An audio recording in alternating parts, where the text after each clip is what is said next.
तुम्हें समझा रहा हूं कि केवल शरीर मरते हैं, आत्मा नहीं मरती। इसलिए तुम शरीर का मोह त्याग दो, उनकी मृत्यु का शोक त्याग दो, परंतु तुम्हारा मन उस सत्य को मानना नहीं चाहता। तुम ठीक कहते हो केशव, मैं तुम्हारी बात समझता तो हूं, परंतु मेरा मन उसे ग्रहण क्यों नहीं कर रहा? इसका कारण क्या है? इसका कारण है वो जंजीर जो तुम्हारे मन ने अपने ही गिर्द लपेट रखी है। कौन सी जंजीर? रिश्तेदारी की जंजीर, ये नातेदारी का मोह कि ये मेरा भाई है, ये मेरा मामा है, ये मेरा ससुर है, ये पितामह है।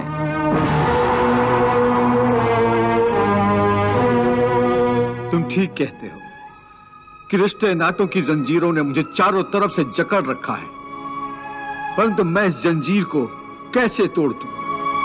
मैंने मान लिया कि ये सारे शरीर नाशवान हैं, परंतु इनके साथ जो मेरे रिश्ते हैं वो तो नाशवान नहीं है, वो तो सच्चे हैं। भीष्म मेरे पितामह हैं, अभिमन्यु मेरा पुत्र है, महाबली भीम मेरा सहोदर भाई है। ये रिश्ते तो सच्चे हैं।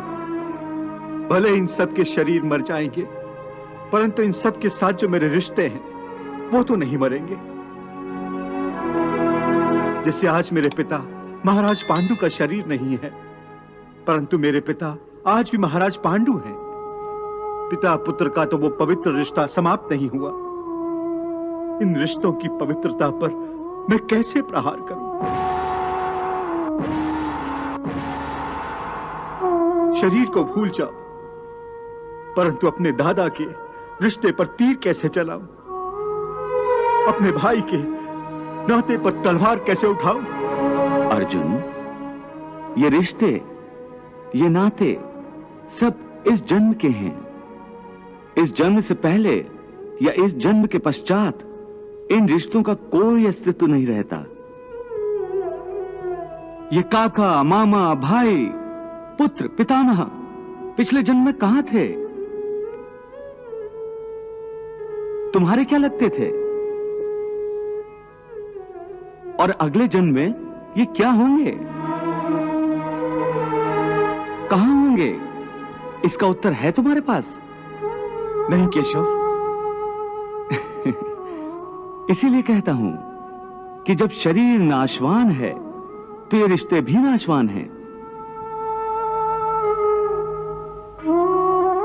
क्योंकि ये सब नाते शरीर के हैं। और ये जो तुमने अपने पिता का उदाहरण दिया कि उनका तुम्हारा पिता पुत्र का नाता तो समाप्त नहीं हुआ, तो ये भी तुम्हारा भ्रम है, अज्ञान है। केवल तुम्हारे मन में अभी तक वो रिश्ता जीवित है, क्योंकि तुम अभी तक उसी जन्म में हो, परंतु तुम्हारे पिताश्री इस समय जिस योनि में भी होंगे, उनके लिए वो रिश्ता समाप्त हो चुका है। पिता की बात छोड़ो, अपनी बात करो। पिछले जन्म में जब तुम्हारी मृत्यु हुई होगी, उस समय तुम्हारे सब संबंधी रिश्तेदार रोए होंगे। तुम्हारी पत्नी ने, तुम्हारे पुत्रों ने बहुत विलाप किया होगा, परंतु आज इस जन्म में तुम्हें याद भी नहीं कि किस किस ने तुम्हारी मृत्यु पर विलाप किया था। आज तुम्हारे लिए उनका या उनके रोने धोने का कोई मोल नहीं। इसलिए समझा रहा हूं कि ना किसी के मरने का शोक करो, ना किसी के साथ नाता टूटने का दुख मानो। वैसे भी मेरी माया इतनी प्रबल है अर्जुन, कि जिन्हें तू समझता है कि तेरी मृत्यु के बाद शोक करेंगे, सारा जीवन रोते रहेंगे, वो भी असत्य है। मेरी माया के प्रभाव से थोड़े ही दिनों के बाद उन रोने वालों को तू फिर हंसता खेलता देखेगा। मित्र 4 दिन रोता है, भाई 10 दिन रोता है, पत्नी उससे अधिक रोती है, माता सबसे अधिक समय तक रोती है।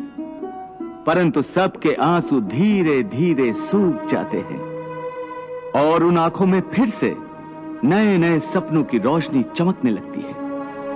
क्या तुम बता सकते हो कि पिछले जन्म में तुम्हारे किस रिश्तेदार ने तुम्हारे लिए कितना विलाप किया था? नहीं केशव, ये मैं कैसे बता सकता हूं? मुझे तो ये तक याद नहीं कि वो कौन थे। बस जिस तरह तुम अपने पिछले जन्म को भूल गए हो, उसी तरह तुम अपने इस जन्म को भी भूल जाओगे। इस जन्म के रिश्तों का अर्थ तुम्हारे आने वाले जन्म में कुछ भी नहीं रह जाएगा। आज अभिमन्यु को तुम अपना पुत्र समझ रहे हो सकता है पिछले जन्म में वो तुम्हारा पिता रहा हो,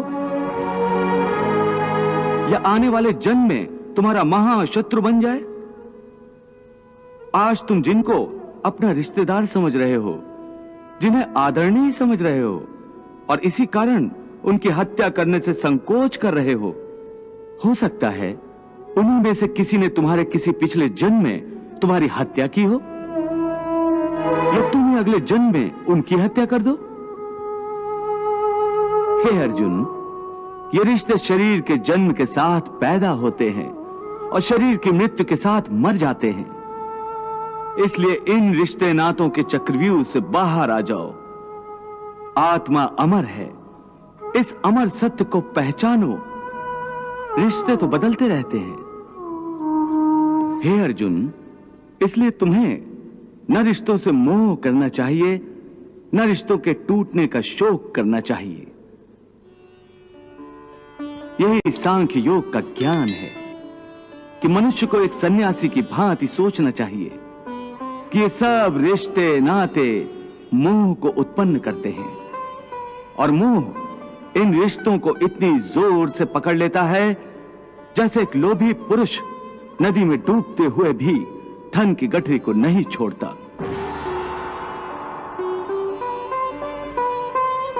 और आखिर में उसी गठरी के बोझ से खुद भी डूब जाता है। इसलिए अपने मन को सन्यासी बनाओ और इस मोह के बंधनों को छोड़ो, और इस बात पर ध्यान दो कि इस समय तुम्हारा कर्तव्य क्या है, तुम्हारा धर्म क्या है, और उसी के अनुसार कर्म करो। तो धर्म को निभाते हुए मनुष्य कर्म तो करेगा ही, और कर्म करेगा तो सन्यास को कैसे निभाएगा?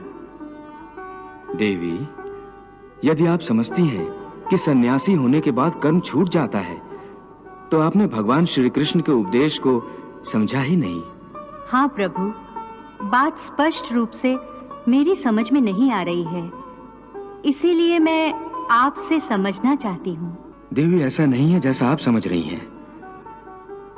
संसार में जीने के लिए हर प्राणी को कुछ न कुछ कर्म तो करना ही पड़ता है, जो उसके लिए अनिवार्य है, आवश्यक है। जैसे पेट की भूख मिटाना हर जीव के लिए अति आवश्यक है, यहां तक कि अपनी पेट की आग बुझाने के लिए सन्यासी भी भिक्षा मांगकर गुजारा करता है। अर्थात ये कि कोई भी कर्म से मुक्त नहीं हो सकता। परंतु यदि भगवान श्री कृष्ण की शिक्षा को समझ ले तो मनुष्य कर्म करते हुए भी कर्म से मुक्त हो सकता है। प्रभु, कर्म करते हुए कर्म से कोई कैसे मुक्त हो सकता है? जैसे स्वयं भगवान श्री कृष्ण। हाँ देवी, मानव अवतार में भगवान श्री कृष्ण का जीवन और आचरण समस्त मानव जाति के लिए संसार में रहते हुए सन्यासी होने का एक उत्तम उदाहरण है। उन्होंने संसार में रहते हुए धर्म समझकर कर्म किया, जय पराजय अथवा फल की चिंता कभी नहीं की। इसलिए जब आवश्यक हुआ युद्ध भी किया, कभी हारे कभी जीते, परंतु उनके चेहरे पर वही मुस्कान और उनके हृदय में वही शांति रही। वो चाहते तो विजय श्री की माला हर बार उनके गले में होती। उन्होंने कर्म करते हुए भी लाभ हानि या उसके परिणाम की चिंता कभी नहीं की। और अपने कर्तव्य पद से कभी नहीं हटे।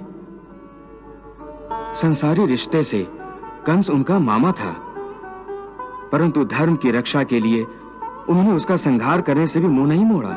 सो देवी, भगवान श्री कृष्ण अर्जुन को इसलिए यह उपदेश दे रहे हैं कि तेरा धर्म युद्ध करना है, परंतु यदि तू इस भावनाओं की नदी में बहता रहा और मन को अपने वश में ना कर सका, तो तू अपने धर्म का पालन नहीं कर सकेगा। इसलिए मन को सन्यासी बना और अपने क्षत्रिय धर्म का पालन कर। हे केशव, एक तरफ तुम सन्यास की बात करते हो, सन्यासी की भांति सब नाते रिश्तों के बंधन को तोड़ने को कह रहे हो, और दूसरी ओर मुझे कर्म करने को कह रहे हो। ये दोनों बातें विरोधी हैं।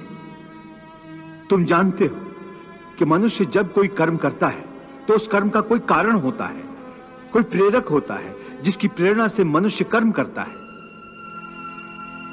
कोई भावना तो होती है जिस भावना की पूर्ति के लिए मनुष्य अच्छा बुरा कोई भी कर्म करता है। अर्थात कर्म की जड़ में एक भावना होती है और भावना की जड़ में कोई ना कोई रिश्ता होता है, क्योंकि किसी न किसी रिश्ते की जड़ से ही तो भावना पैदा होती है। इसलिए यदि मनुष्य सारे रिश्ते तोड़ देगा, अपनी भावना को त्याग देगा, तो फिर वो कर्म किसके लिए करेगा? अपने धर्म के लिए। धर्म के लिए? हाँ, अपने धर्म के लिए। अर्थात धर्म के लिए भावना की आवश्यकता नहीं होती? नहीं, धर्म के लिए भावना की नहीं, बल्कि अपने कर्तव्य के ज्ञान की आवश्यकता है। वाह प्रभु वाह।